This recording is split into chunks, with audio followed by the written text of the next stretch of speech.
Muito bem, vamos lá. Vamos iniciando, a Revista Espírita da edição do mês de dezembro de 1860. Já estamos aqui na reta final para fecharmos esse ano, essa edição de 1860. E nós iniciamos aqui com uma nota que Kardec publica aos assinantes da Revista Espírita.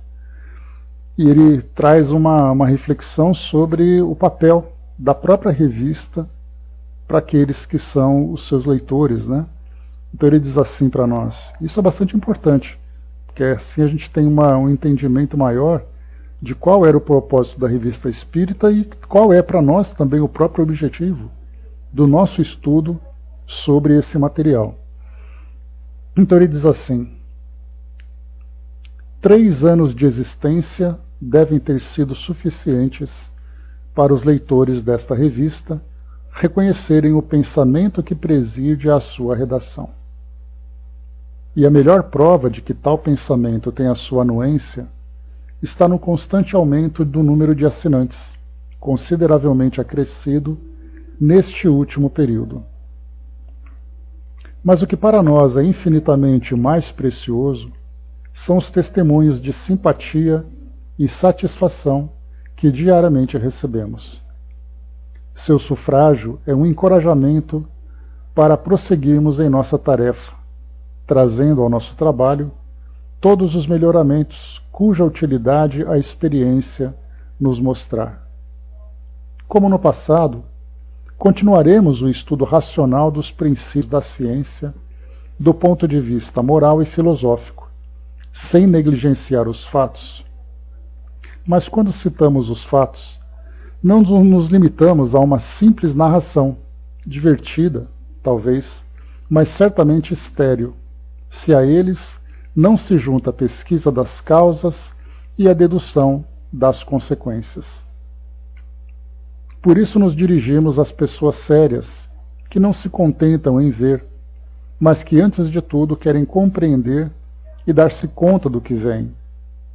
Aliás, a série dos fatos logo se esgota, se não quisermos cair nas repetições fastidiosas, porquanto todos giram mais ou menos no mesmo círculo, e nada de novo ensinaríamos aos nossos leitores quando lhes disséssemos que em tal ou qual casa fazem as mesas girar mais ou menos bem.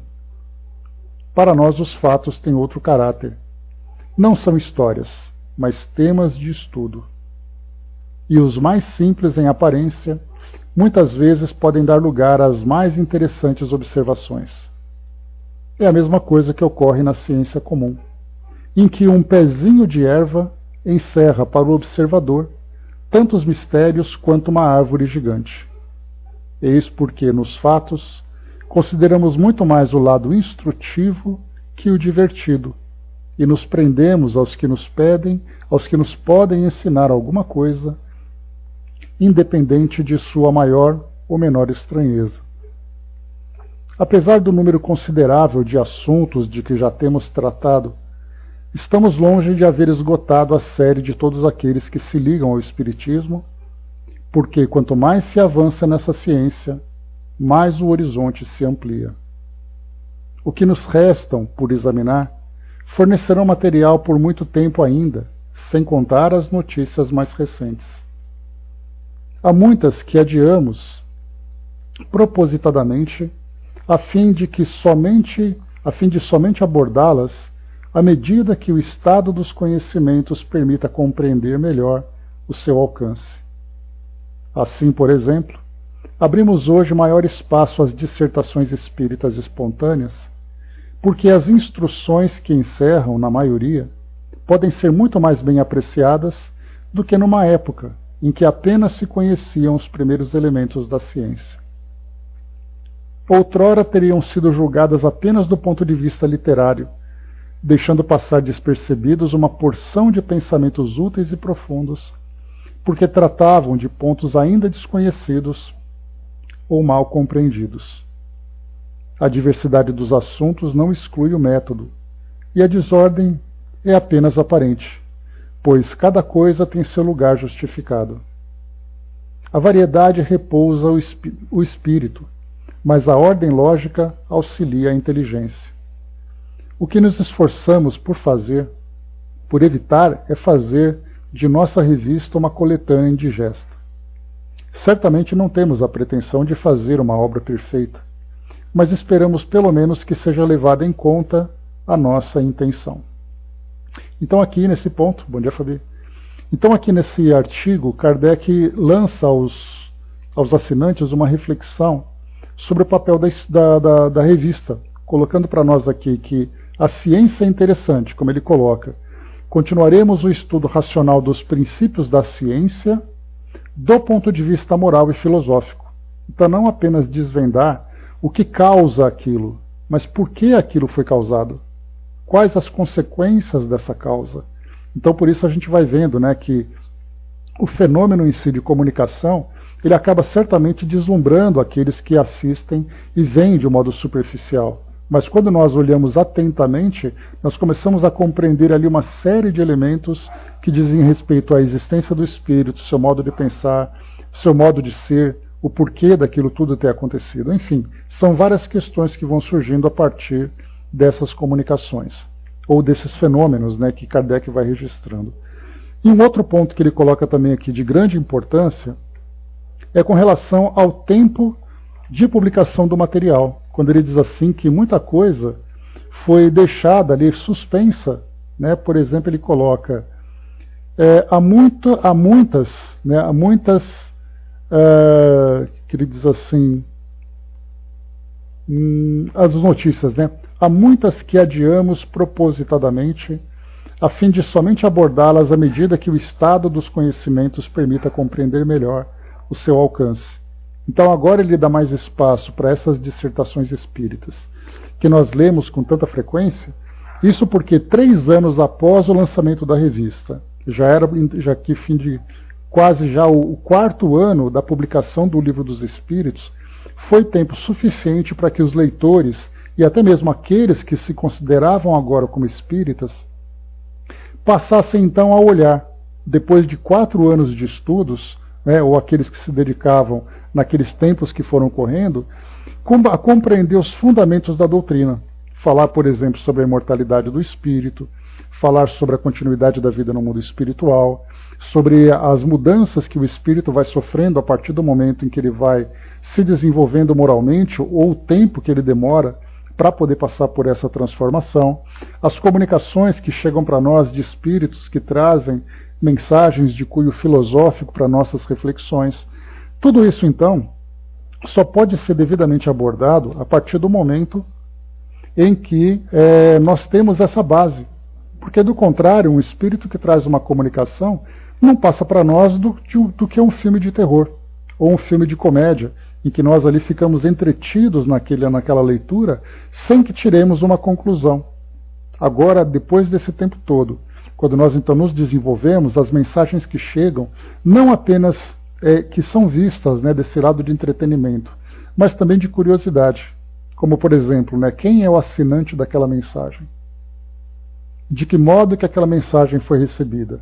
Percebam que nós ficamos observando, então, tudo aquilo que é superficial, mas o conteúdo em si, ele não é devidamente apreciado por falta de embasamento doutrinário.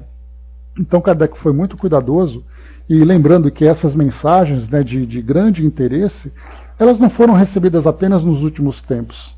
Elas vinham sendo recebidas desde o início dos trabalhos de Kardec, mas ele percebia que há coisas que devem ser lançadas naquele momento, porque fazem parte do fundamento da doutrina espírita, ou seja, da fundação da doutrina espírita. E fundação não no sentido de iniciar alguma coisa, mas é a base, né, o alicerce da doutrina espírita. E outras que só seriam devidamente apreciadas com o passar do tempo. Então é por isso que eu lembro que sempre comento com vocês, né, que a partir de uma dedução pessoal, imaginando quantos textos, quantas e quantas histórias e curiosidades Kardec tinha guardado em sua casa, mas ele tinha que manter aquilo engavetado, empacotado, porque não teria uso para a finalidade da doutrina espírita naquele momento, que era exatamente ali, né, se fazer presente e despertar a atenção das pessoas. Então muitas coisas poderiam ser lançadas, mas elas trariam muito mais prejuízo do que benefício. Porque pelo fato das pessoas não estarem preparadas para analisar esse conteúdo, observariam apenas o fantástico. E vendo o fantástico, a doutrina espírita perderia e muito no seu estudo moral e filosófico. Então ele lança essa nota exatamente para chamar a atenção dos leitores, 3 anos após o lançamento da revista. Lembrando que essa publicação era uma publicação mensal, portanto ali, de mês a mês, as pessoas ficavam naquela expectativa de receber esse conteúdo, enquanto isso Kardec, com os seus assessores, trabalhavam ali intensamente para produzir esse conteúdo, para lançar depois aqui na revista, para lançar isso, para ser vendida e comprada pelos leitores. Depois aqui, então, ele traz uma pequena nota aos senhores assinantes, que em 1861, ou seja, no ano que vem aqui da revista, a gente está no final de dezembro de 1860, então ele já alertava para aqueles que queriam continuar a assinatura no ano seguinte. Aos senhores assinantes que em 1861 não quiserem receber a revista com atraso, rogamos a gentileza de renovarem sua assinatura antes de 1º de janeiro próximo. Então aqui um detalhe administrativo, porque depois que assina, no mês seguinte, até recuperar as revistas anteriores, acaba tendo ali o prejuízo do estudo. Então, muito bem, lançada essa primeira nota, vamos aqui aos nossos boletins, os nossos tão interessantes boletins da Sociedade Parisiense de Estudos Espíritas. Lembrando sempre que Kardec lança esse boletim sempre depois, naturalmente, de tudo aquilo que foi desenvolvido na sociedade. Então são boletins semanais, sempre fazendo referência àquilo que já aconteceu, obviamente. Sexta-feira, 26 de outubro de 1860, para vocês verem. Nós estamos aqui entrando agora no mês de dezembro e o boletim diz respeito à atividade que aconteceu no dia 26 de outubro, um pouco mais de um mês da publicação aqui da revista. Nós estamos numa sessão geral, lembrando aqui a diferença. Sessão geral é quando permite que um público selecionado participe da reunião, e aquela sessão particular que é tratada apenas ali de assuntos administrativos internos da sociedade. Então aqui uma sessão geral. Comunicações diversas. Então aqui Kardec vai também marcando cada sessão do boletim. Então primeiro, comunicações internas, comunicações diversas. Primeiro, leitura de uma comunicação recebida pela senhora M sobre a pergunta: se Deus criou todas as almas semelhantes, como é que de repente há tanta distância entre elas?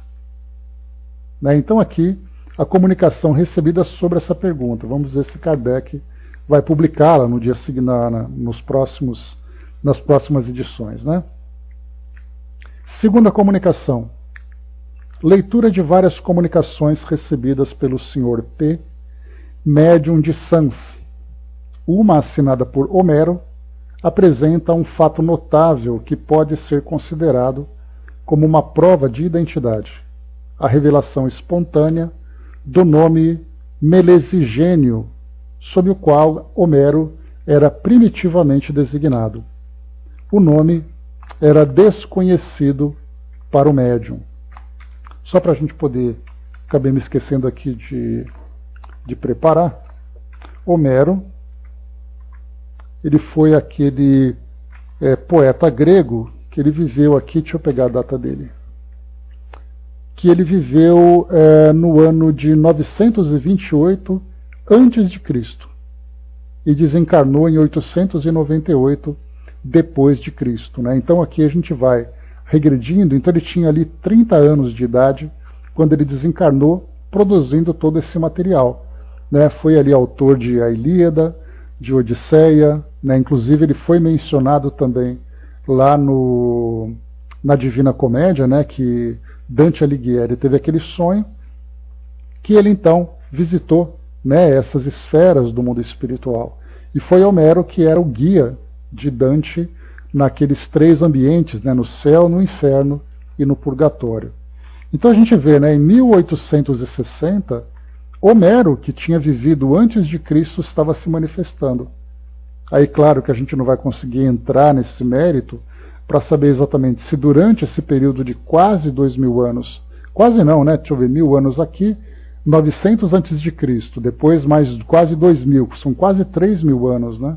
2500 anos.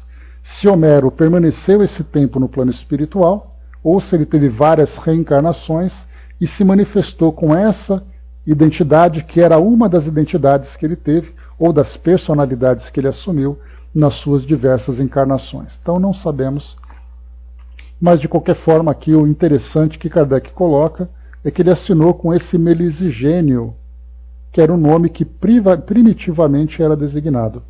Né? Então está aí uma, vamos dizer assim, uma prova de identidade do espírito. Né?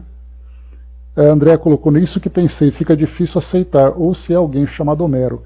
Não, aqui o que coloca mesmo foi Homero, que era o próprio Homero, poeta, né? E a gente vê aqui que nessa mensagem que foi recebida por esse médium, não se sabe exatamente aqui qual é o conteúdo, a gente não tem ideia do conteúdo, mas aqui esse Melisigênio, né, eu me lembro que eu pesquisei, tratava exatamente, né, de um nome que era utilizado por Homero naquela época, ou que era designado, e que o médium não conhecia. Então ele assinou por esse nome, então chamou a atenção. Agora, as condições em que a mensagem veio, a gente não sabe, mas esse tratamento de Melisigênio foi o que mais aqui despertou a curiosidade, né, porque ninguém conhecia esse nome. Mas depois, fazendo pesquisa, viram que estava relacionado com Homero. Então, fica ali a curiosidade. Né? Terceiro, análise de uma carta do Sr. L. de Troyes, na qual relata fatos notáveis de manifestações físicas ocorridas em 1856 com uma pessoa dessa cidade e que lembram os de Bergzaben. Só para a gente poder lembrar aqui então, esse Sr. L traz aqui alguns fatos de 1856, né? A gente lembra que Kardec começou a fazer suas pesquisas junto às mesas girantes ali por volta de 1855. Em 57 ele lança o Livro dos Espíritos. Então esses fatos aconteceram um ano antes da publicação do Livro dos Espíritos. Mas o que é colocado aqui é que lembra desse caso de Bergzaben. Vocês se lembram que nós estudamos no mês de maio de 1858, que foi o primeiro ano da Revista Espírita, um caso que aconteceu na Alemanha. Em 1852, foi publicado um livro naquela época contando a história desse caso. Kardec, então, conseguiu um volume, né, uma edição desse livro enviado por uma das leitoras da Revista Espírita, e ele então fez a tradução. Mas dizia o seguinte, que num jornal foi publicado então esse fato. Era uma família, tinha ali, né, uma criança de 11 anos de idade, uma menina, embora que na Revista Espírita, da edição da FEB, está classificando como menino. Mas era uma menina, né? Tanto que na própria Wikipédia, eu que pesquisei aqui, fala que o nome dela é Filipina Singer. Então, naquela época, era uma menina então que vivia na casa com os pais e batidas na parede, marteladas na parede, eram ouvidas. E aí então eles procuraram, né, viam se era vizinho, se tinha alguma coisa embaixo do assoalho, o que poderia ser, mudou a cama dela de posição, e ainda assim aquelas batidas continuaram, até que o espírito se manifestou, tocando aquelas marchas militares. Então foi um fenômeno assim bem marcante naquela época. Só para a gente poder ver rapidamente aqui na introdução, diz assim para nós: maio de 1852. A 1º de janeiro deste ano, em Bergzaben, na casa em que residia e no quarto vizinho à sala de estar, a família de Pedro Siger ouviu um como martelar, que começava por golpes surdos e como se viessem de longe e que se transformavam progressivamente mais fortes e distintos. Esses golpes pareciam desferidos na parede, junto à qual se achava o leito de sua filha de 12 anos de idade. Habitualmente o ruído era ouvido entre 9h30 e 10h30. A princípio o casal não ligou importância, Como, porém, essa singularidade se repetisse todas as noites, pensavam que viesse da casa vizinha, onde talvez um doente se distraísse, tamborilando na parede. Logo, entretanto, se convenceram de que não havia tal doente, nem ele poderia ser a causa do ruído. Foi revolvido o chão do quarto, a parede foi derrubada, mas tudo sem resultado. A cama foi mudada de lado oposto do quarto. Então, coisa admirável, o ruído mudou de lugar e era percebido assim que a menina dormia. E aqui depois então vai contando toda a história. Foram 2 artigos que foram escritos, artigos longos inclusive, bem extensos aqui. E aí então a menina era responsável, né, por esse fenômeno que foi registrado. Então aqui na revista, né, o que nós observamos é o boletim fazendo um relato de um outro caso semelhante a esse que aconteceu na Alemanha. Aqui nesse caso foi em Troyes, na França, né, em 1856, casos assim, manifestações físicas espontâneas notáveis que foram registradas. Então esse aqui é o nosso a terceira comunicações diversas. O quarto aqui, a quarta comunicação, carta do Dr. Morreri, relatando diversos fatos singulares de manifestações espontâneas ocorridas em sua presença com a senhorita Désirée Godu, coincidindo com a chegada de uma carta do senhor Allan Kardec. Né? A gente lembra que a senhorita Désirée Godu era aquela médium de cura. Era uma adolescente que ela foi, então, recebida na residência do Dr. Morreri a fim de ser estudada nos fenômenos que ela provocava. Então, exatamente por ele ser médico, podendo observar de que forma que essa jovem atuava na cura de pacientes, tanto na cura direta, como na prescrição de medicamentos que eram feitos. Né? Então, continuou acompanhando, né? A gente lembra que já são talvez 2 anos aqui, né, que a senhorita Désirée Godu foi até então a casa do senhor Morreri. Próxima sessão, estudos, perguntas diversas dirigidas a São Luís.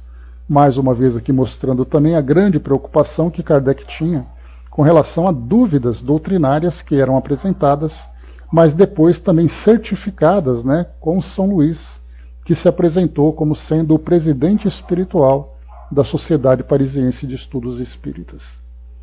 Depois aqui, estudos número 2, evocação do filho do Sr. Morreri, que diz ter participado das manifestações ocorridas na casa de seu pai, ainda relacionado com a senhorita Désirée Godu, agora percebendo que o espírito envolvido na provocação desses fenômenos era exatamente o filho dele que havia desencarnado. Né? Olá, mami, Coringa, bom dia. Terceiro, ditado espontâneo obtido pelo senhor Alfred Didier sobre desespero, assinado por Lamennais. Aqui nesse ditado espontâneo são aquelas cartas, né, que nós vamos então, os ditados espontâneos naquela sessão que nós lemos na revista. Aqui também uma mensagem muito mais de cunho filosófico e moral. Quarto, perguntas diversas dirigidas a Lamennais sobre diversos casos particulares de suicídio, sobre as relações dos espíritos e sobre a identidade de Homero na comunicação de Sams. Então aqui agora enviando para Lamennais, que era um espírito também que estava ali participando dos trabalhos da sociedade, sendo também o orientador. Foi levado então essa questão de casos particulares de suicídio. Aqui também já é um detalhe interessante que Kardec acaba não publicando o resultado dessas respostas, mas sempre que acontecia um fato que despertava a atenção, principalmente da própria sociedade francesa, já que quando um caso de suicídio acontecia, ele era publicado nos jornais. E aí Kardec, sempre tendo ali aquela perspicácia, né, de investigar do lado filosófico e moral esses eventos à luz da doutrina espírita, levava então essas questões a Lamennais, assim como a outros espíritos também. Por exemplo, né, qual foi a causa do suicídio, se houve influência espiritual, qual era a condição do espírito depois de ter desencarnado. Então, são vários os detalhes que vão surgindo, além da própria comoção, naturalmente, do fato, né? Pergunta também sobre a identidade de Homero na comunicação de Sams, para se certificar de que Homero, de fato, tinha ali participado daquela comunicação. Passando agora para sexta-feira, 2 de novembro de 1860, agora uma sessão particular. Mudamos aqui de semana, então, mais um boletim. Vamos a ele. Comunicações diversas. Primeiro, leitura de uma segunda comunicação de Homero, recebida pelo Sr. P., médium de Sams, e diversas perguntas e respostas a propósito. Mais uma vez aqui, às vezes eles faziam a leitura, registravam em ata, mas o conteúdo não era necessariamente interessante para ser publicado na Revista Espírita para tornar isso público. É apenas ali o registro, né, da atividade que foi desenvolvida na sociedade. Comunicações diversas, segundo, desenhos obtidos por um médium de Lyon, notáveis por sua originalidade, se não pela execução.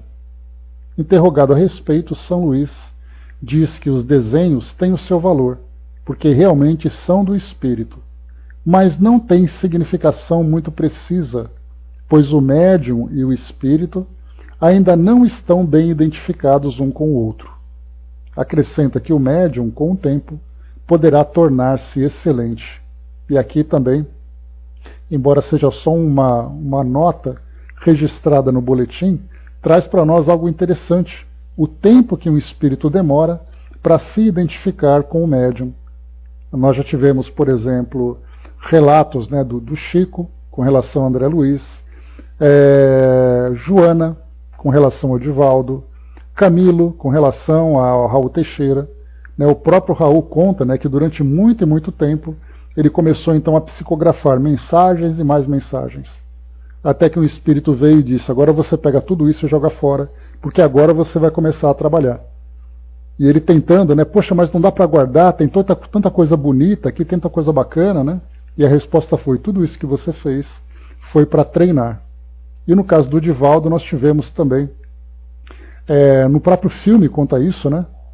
Então o Divaldo mostra lá que Joana chegou e falou: pega todas essas mensagens, aquele calhamaço, né, de mensagens, né? Agora você pega e joga tudo fora, que agora a gente vai começar a trabalhar de fato. Então, quer dizer, o treino, a aproximação, a identificação entre o médium e o espírito, e isso se dá através da psicografia, psicofonia, a psicopictografia, que é o caso da pintura mediúnica, e dentre outros tantos fenômenos, né? Então, essa familiaridade, há a necessidade dessa aproximação para que o trabalho flua.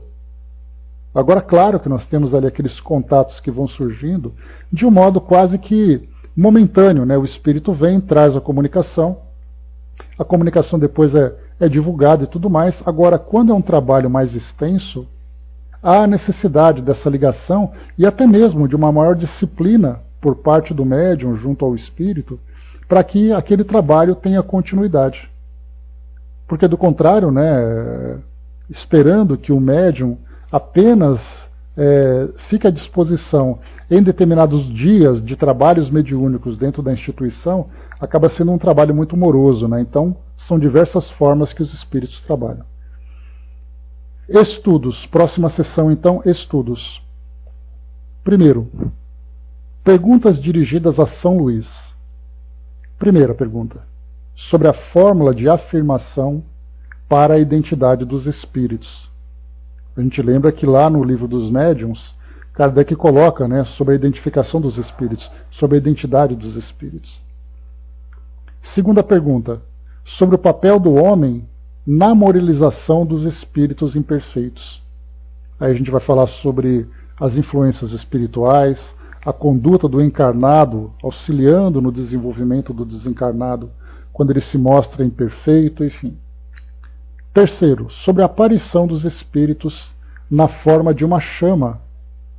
Aqui também é um fato interessante, um fato curioso, né? Então, aquelas chamas que vão aparecendo, por que os espíritos se manifestam daquela forma? São de fato espíritos? Basta a gente lembrar, por exemplo, que existe um fenômeno que é registrado principalmente em locais onde tem ali, né, o metano, ele acaba sendo liberado por causa de acúmulo de lixo e gases e tudo mais. E aí então surge aquele fogo espontâneo chamado de fogo fátuo, que é uma chama azulada, né? Então isso é estudado na ciência, estudado na parapsicologia e também estudado pela própria doutrina espírita. Então isso foi constatado que nada mais é do que, né, um fenômeno físico-químico, que pode acontecer, por exemplo, em cemitérios. E a gente vai pensar, né, poxa, um fenômeno desse num cemitério? Sim, fogo fátuo, o nome do fenômeno. Então isso acontece no cemitério exatamente pela decomposição dos corpos. Então esses gases são liberados, quando eles entram em contato com a atmosfera, eles acabam depois inflamando e dá aquela impressão de que existem fantasmas espalhados pelos cemitérios, né? Isso. E depois nós temos também nos lixões, né? Onde são ali, exatamente, Coringa. Então temos ali nos lixões também, tem esse acúmulo. Mas em alguns locais são observados essas manifestações que tratam exatamente de manifestação espiritual. E aí então, do porquê essa aparição de espíritos com esse formato. Infelizmente a gente não tem aqui a resposta de São Luís, mas fica ali o registro também que Kardec levou isso para análise, né? Assim como nós tivemos também espíritos glóbulos, né? Que a gente também já chegou a estudar sobre isso. Então tem várias ali situações que são bem curiosas nas manifestações. Quarto tema de estudo, sobre o valor dos desenhos enviados de Lyon, que foi exatamente o que foi respondido depois, que o médium poderia ali, né, se tornar um excelente trabalhador. E por última pergunta aqui, sobre o transporte de objetos materiais pelos espíritos, sua elevação do solo e sua invisibilidade, que são também fenômenos físicos bastante curiosos, bem interessantes. Né? Só para a gente poder lembrar a respeito de transporte de materiais, né? Então a gente tem estudos com William Crookes, que ele escreveu um livro bem interessante com vários fenômenos registrados, né? Então a desmaterialização, depois a materialização em ambiente diferente, e várias instituições fizeram pesquisas sobre isso, usando, por exemplo, jaulas ou gaiolas, né? Você coloca uma gaiola num determinado ambiente, o médium de efeito físico fica ali à disposição e objetos são materializados dentro dessas gaiolas, mesmo elas estando trancadas. Então tem até da Federação Espírita Catarinense um livro que foi publicado trazendo atas de reuniões, e nessas atas vários desses fenômenos foram registrados. E é bem interessante que nessas atas, para poder mostrar ali a sua autenticidade, então eles colocam não apenas o nome dos participantes, mas também até a função que eles exercem na sociedade. Nesse caso, esses registros foram feitos na década de 1920, 1930, então colocava, por exemplo, né, fulano de tal tabelião, fulano de tal juiz, então eles colocavam a função dele para mostrar ali, né, a idoneidade das testemunhas do fenômeno. Mas aqui então Kardec leva essas questões. Estudos número 3, deixa eu ver aqui, Dudu colocou, na emissão de fogo é a mais pura verdade, tem até nome, fogo fátuo. A explicação científica para o mistério vem da substância fosfina, substância orgânica proveniente da decomposição de cadáveres, material orgânico, né? Não apenas de cadáveres, né? Mas como eu falei para vocês, de lixões, isso também acontece bastante. Existem outros ambientes assustadores onde o fogo fátuo se faz presente, superfície de lagos e pântanos, né? Nesse caso, não existe a presença de cadáveres humanos, mas a matéria orgânica proveniente da decomposição de vegetais e animais mortos é responsável por exalar o gás metano, né? Então tá aí, valeu, Dudu, essa explicação para esse fenômeno, né? Mas aí lembrando, né, que principalmente naquela época não se tinha esse conhecimento, né, sobre essa reação química, mas ao mesmo tempo o fato de termos essa reação não descarta também a manifestação dos espíritos. E é aí que é o grande cuidado de saber exatamente investigar a real causa. Porque às vezes você vai supervalorizar um fenômeno químico acreditando que é algo sobrenatural, ou você vai desmerecer um fenômeno que pode ser considerado espiritual, acreditando que isso é apenas químico. Por isso, então, o grande cuidado que se tem nessas investigações que são feitas dos diversos fenômenos. Avançando, vamos lá. Terceiro item do estudo. Exame da questão de saber se os espíritos podem operar o transporte de objetos de um recinto fechado e através de obstáculos materiais, né? Da mesma questão que foi colocada lá em cima.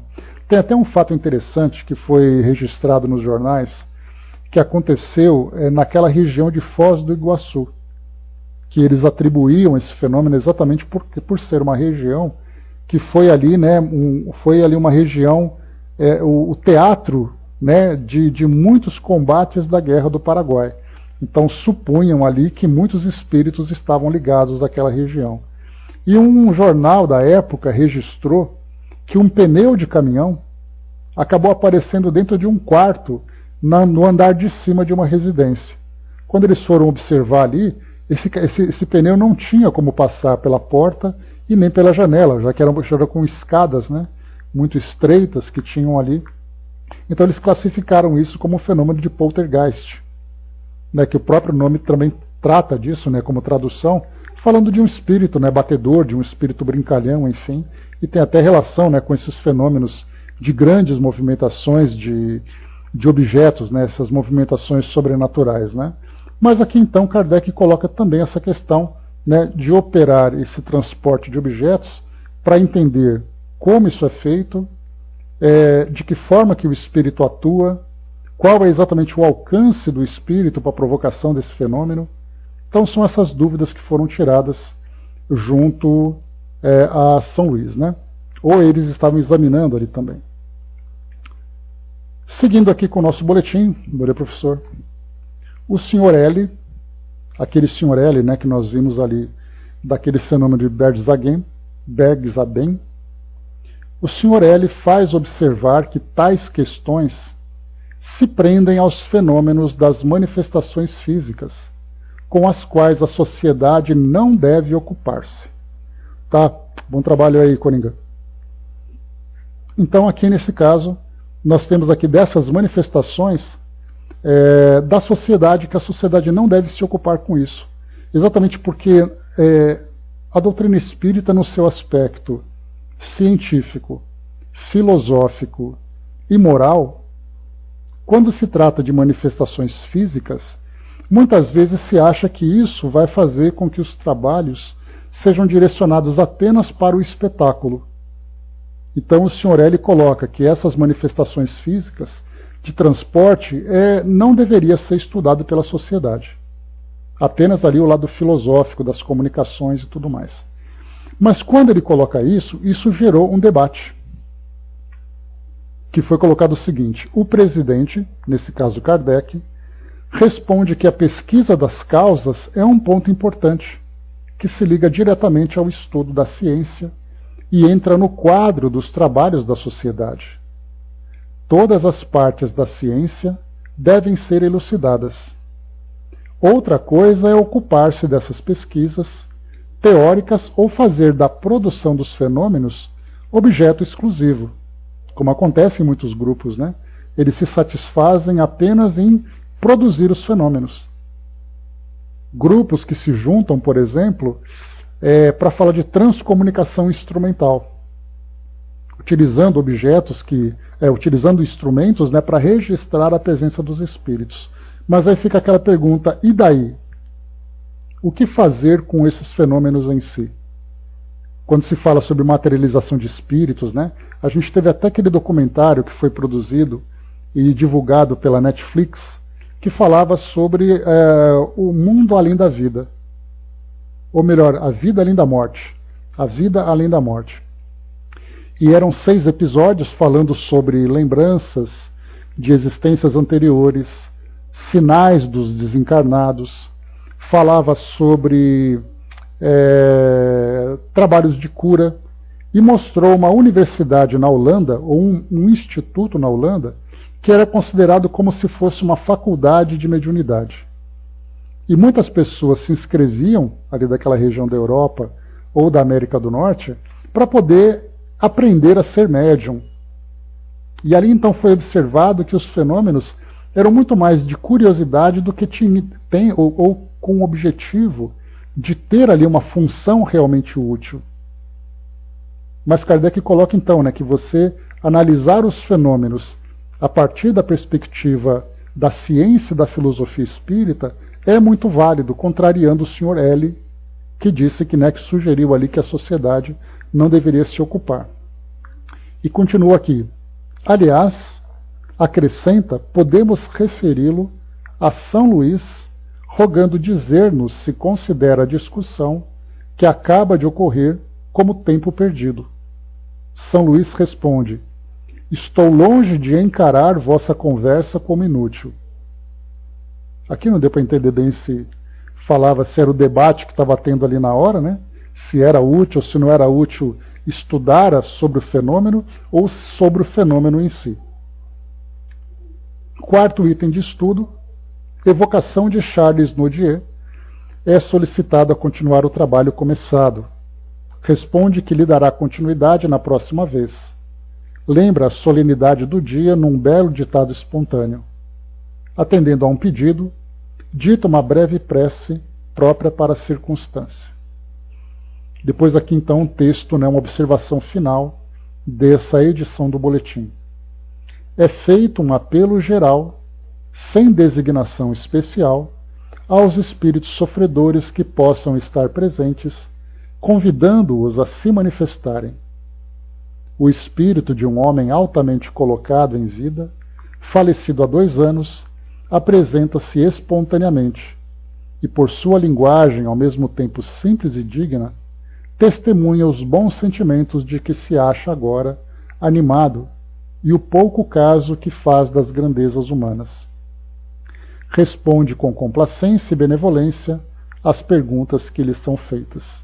Então é interessante a gente observar, né, imaginar, né, os médiuns ali sentados à mesa, junto com aqueles que são os orientadores do trabalho, né, ou coordenadores do trabalho, como era o caso de Kardec, e fazem então uma evocação, né, algum espírito que esteja presente, se desejar se manifestar, será bem-vindo e tal.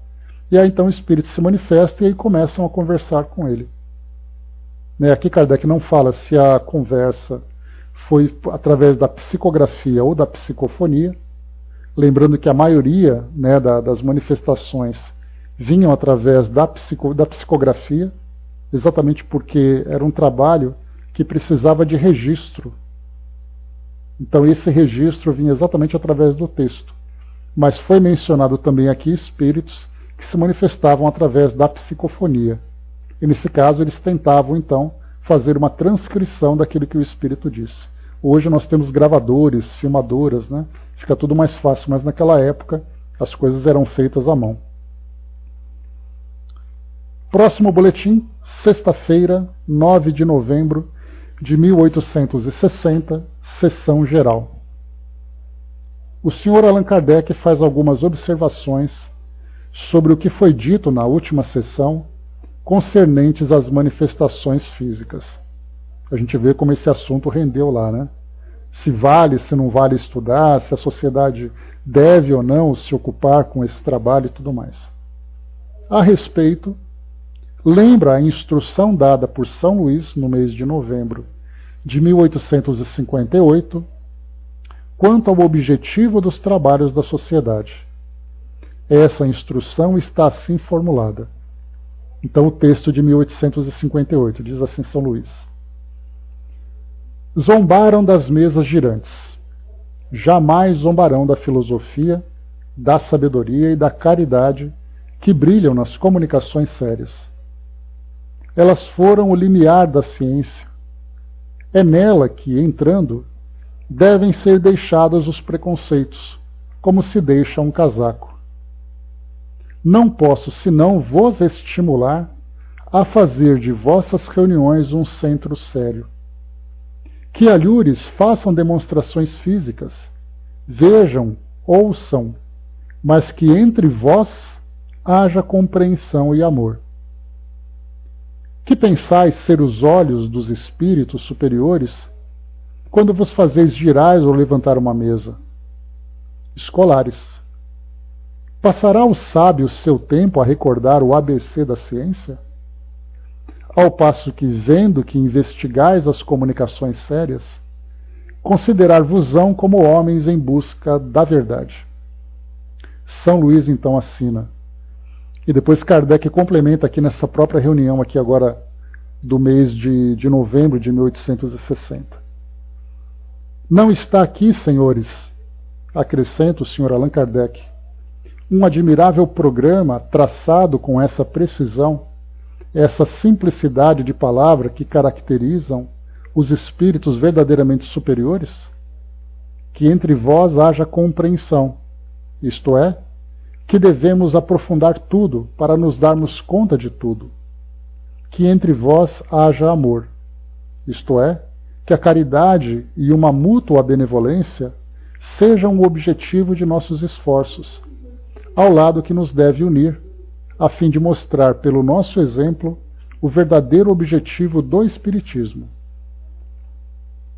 Enganar-nos-íamos singularmente quanto aos sentimentos da sociedade, se julgássemos que ela despreza o que se faz noutros lugares. Nada é inútil, e as experiências físicas também têm sua vantagem, que ninguém contesta. Se não nos ocupamos com elas, não é porque tenhamos outra bandeira. Temos nossa especialidade de assuntos, como outros têm a sua, mas tudo isso se confunde no objetivo comum, o progresso e a propagação da ciência. Então Kardec, fazendo essa observação naquela reunião, para mostrar para as pessoas que sim, é válido estudar também fenômenos físicos. Mas tem algo que eu gostei bastante que ele trouxe para nós aqui, que é, temos a nossa especialidade de estudos. E isso, de certa forma, acaba se estendendo para as próprias casas espíritas hoje. Quando eu falo para vocês assim que as casas espíritas, com o passar do tempo, elas vão apresentando o seu perfil. E esse perfil depois faz com que elas sejam identificadas muito mais pelas atividades que elas desempenham do que pelo nome em si. Ou seja, nós temos centros espíritas que se dedicam aos estudos, como é o caso, por exemplo, do Centro Espírita Leon Denis. O estudo ali é o ponto principal.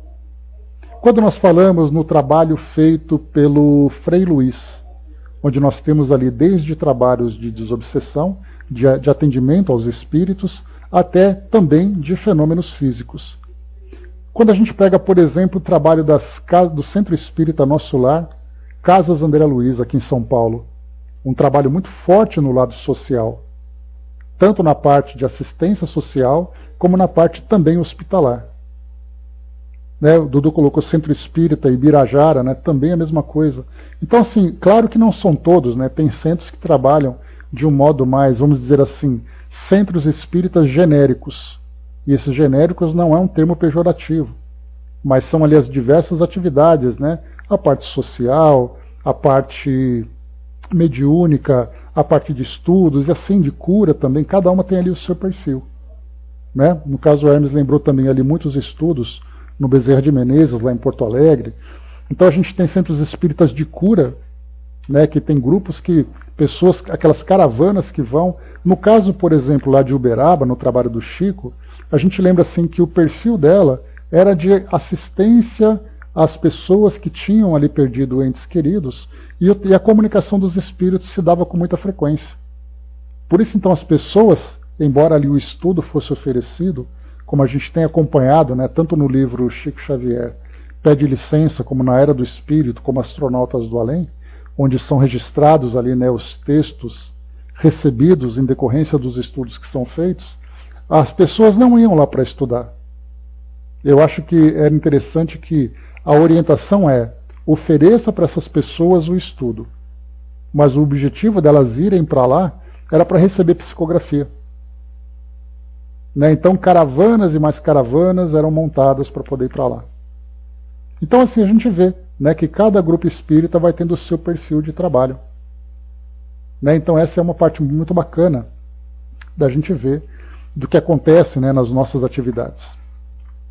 Avançando um pouco mais, sim, tem hospitais espíritas, nesse caso são hospitais propriamente, no Nordeste, aqui perto da minha casa tem o mesmo, que é o João Evangelista, que é um hospital espírita também. Então, assim, a gente tem ali até essas instituições que se dedicam a esse trabalho, principalmente trabalho psiquiátrico, né?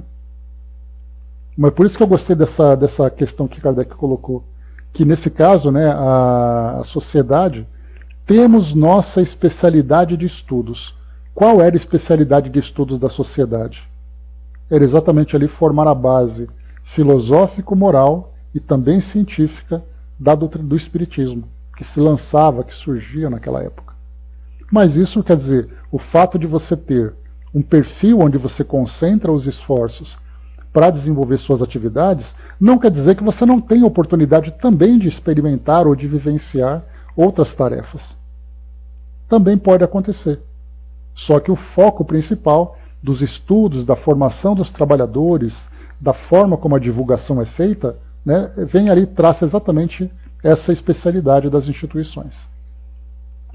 Avançando aqui, nova seção, comunicações diversas. Leitura de ditados espontâneos recebidos fora da sociedade. Lembra que no final do mês de novembro, nós lemos ali umas 15 desses ditados espontâneos, né? Então Kardec faz uma referência aqui no boletim daquele trabalho que foi feito no mês anterior. Carta do Sr. L. de Troyes, relatando fatos ocorridos em sua presença, produzidos pelo espírito obsessor de que se tratou na última sessão. Esses fatos, que haviam cessado desde 1856, acabam de reproduzir-se em circunstâncias muito notáveis e serão objeto de um estudo por parte da sociedade. Então essa aqui é daquela comunicação de Bergzaben que eu li para vocês, né?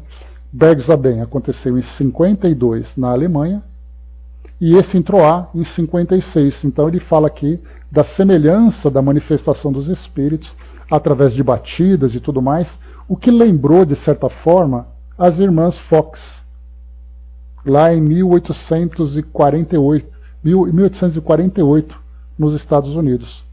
Então, aquelas batidas, os espíritos se comunicando através ali, né, da tipologia, da sematologia, então eram formas de comunicação.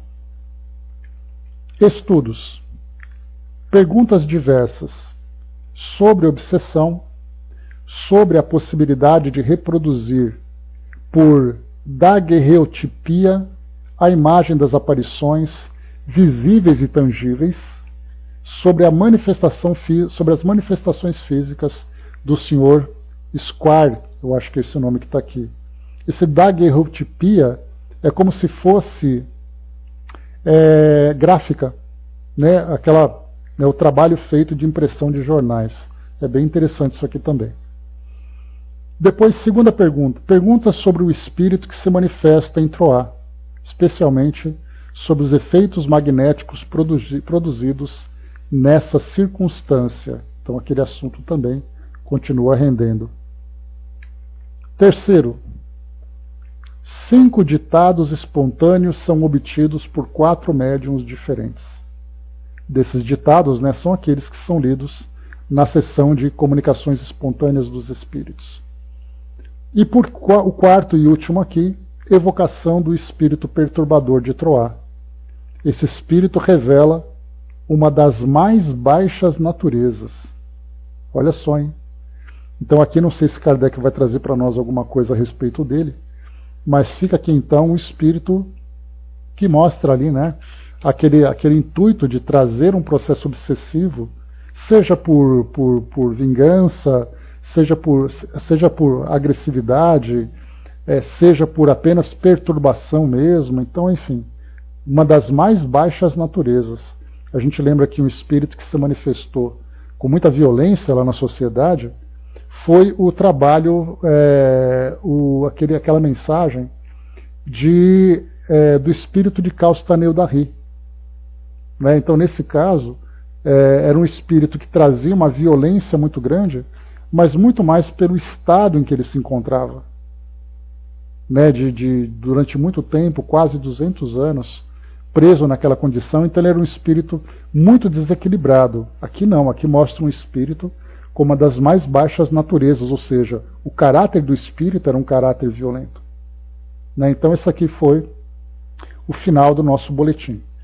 O próximo artigo que a gente vai estudar no encontro que vem é bem interessante. Arte pagã, arte cristã e arte espírita. Tem um texto interessante aqui de uma mensagem que fala aqui do espírito Alfred Musset,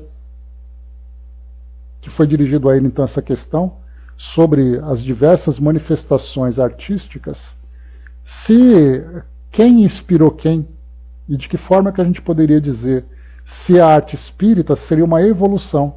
A arte pagã evoluiu para a arte cristã, trazendo ali aquele conteúdo mais espiritualizado, e depois a arte espírita como sendo ali uma evolução. Então essa pergunta foi feita e o espírito responde aqui nesse nosso artigo.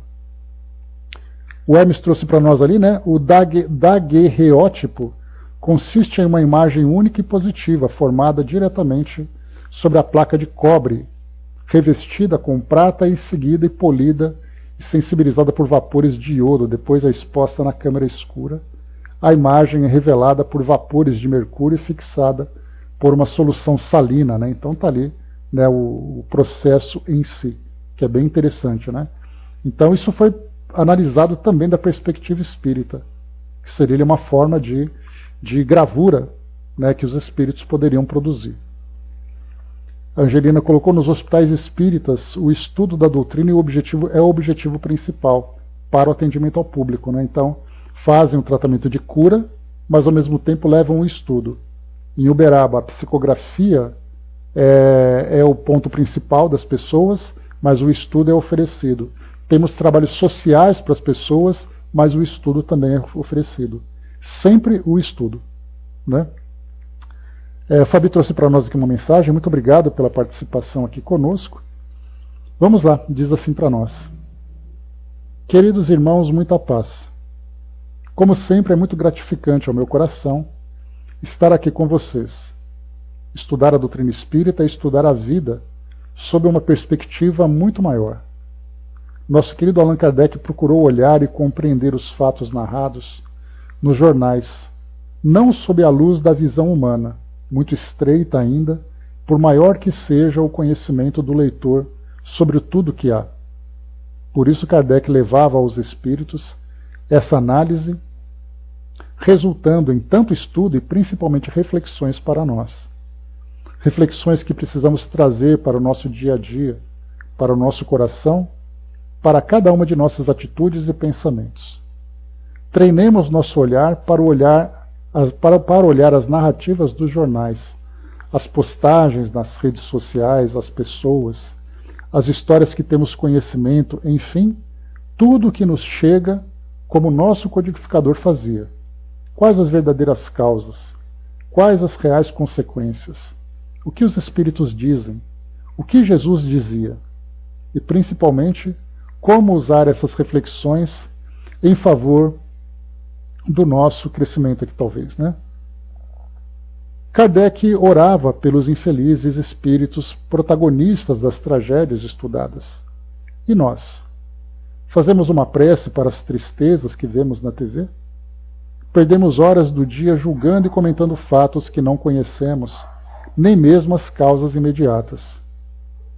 Queridos irmãos, amigos tão queridos, treinemos nosso olhar para observar tudo o que há em amplitude, sem julgamentos que não temos condições de realizar.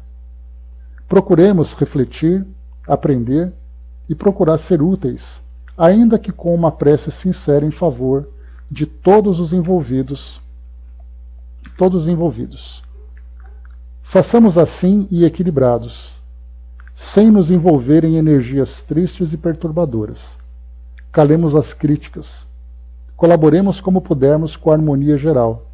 E assim vocês verão, seremos mais felizes. Abraços a todos, com muita saudade e com desejo sincero que tenham um dia cheio de muita paz em seus corações.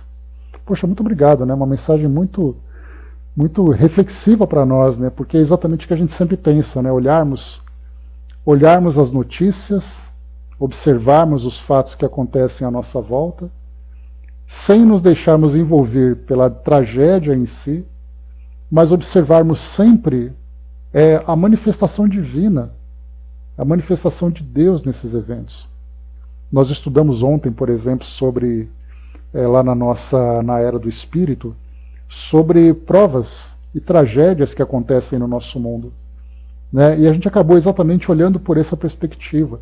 Enquanto todos nós vemos a desgraça, aquele monte de gente morrendo, né, como acontece com a pandemia, por exemplo, em que as estatísticas mostram tantas e tantas mortes, e aquelas imagens, né, do começo da pandemia, com covas abertas, cadáveres ali empilhados e tudo mais, que não olhássemos com essa visão humana, mas olhássemos ali os espíritos, dando continuidade na sua evolução. E para aqueles que ficavam, né, vivenciando experiências, claro, difíceis, mas que tinham como propósito sensibilizar o espírito. Quando a gente olha, né, até comento com vocês que às vezes eu, vendo alguma notícia na televisão, como por exemplo, pessoas que são presas e tudo mais por crimes que cometeram, geralmente a gente pensa, né, poxa, eu espero que essa pessoa seja presa e sofra bastante pela punição. Né? E eu aprendi a olhar, a olhar e lamentar, pensando assim, né, que pena que essa pessoa, tendo tudo que poderia ter, acabou desperdiçando uma existência inteira. Mas que certamente nós vamos lembrar da família, das mães principalmente, dos mentores espirituais que estavam juntos. Então a gente começa a olhar além, a gente começa a transcender a imagem daquilo que é mostrado para nós. Porque aquele que erra, diante da nossa visão de julgamento, é aquela visão de punição. Mas quando a gente começa a olhar com compaixão, né, Angelina, a gente começa de fato a perceber que é um espírito numa trajetória, que ele está vivendo uma experiência que muitas vezes ele falha da mesma forma que nós também falhamos. Então é exatamente isso que essa mensagem diz para nós, trazida aqui por esses queridos amigos, né, que falam para que a gente desenvolva realmente essa sensibilidade. E muito mais do que essa sensibilidade, essa capacidade analítica, filosófica que a doutrina espírita nos proporciona. De olharmos para o mundo como uma grande escola onde cada movimento, cada atitude representa uma causa e uma consequência. E assim a gente vai conseguindo ver o mundo de uma forma diferente. E aí os fatos estão nos meios de comunicação, televisão, rádio, jornais, redes sociais, em todo lugar. E olharmos sempre por essa perspectiva. Eu acho que esse é o grande aprendizado para todos nós. Né? Jesus é o nosso exemplo de fato. André colocou, né, estamos tão envolvidos em críticas e julgamentos que fica difícil essa postura. Temos que absorver, refletir e praticar para mudar. Né? Então é isso aí, André, o aprendizado vem através do estudo. Né? Então nós estamos estudando, felizmente. O Hermes lembrou também aqui, o prazer é falar em quantos desencarnam, mas falar dos que são salvos não importa. São vários ângulos, né, dessa notícia que infelizmente a gente mostra que o quão limitados nós somos ainda. Fabi colocou, né, amigos, tenho certeza que é um espírito amigo do grupo, mas não consigo saber o nome. Tenho certeza do carinho com que envolve a todos, né? Pois é, falando de saudades daqui do nosso estudo, né? Então, ficamos aqui com esse querido recado que chega para nós. Né? Muito bacana dessa presença toda aqui entre nós. Muito obrigado mesmo. Muito bem, vamos lá.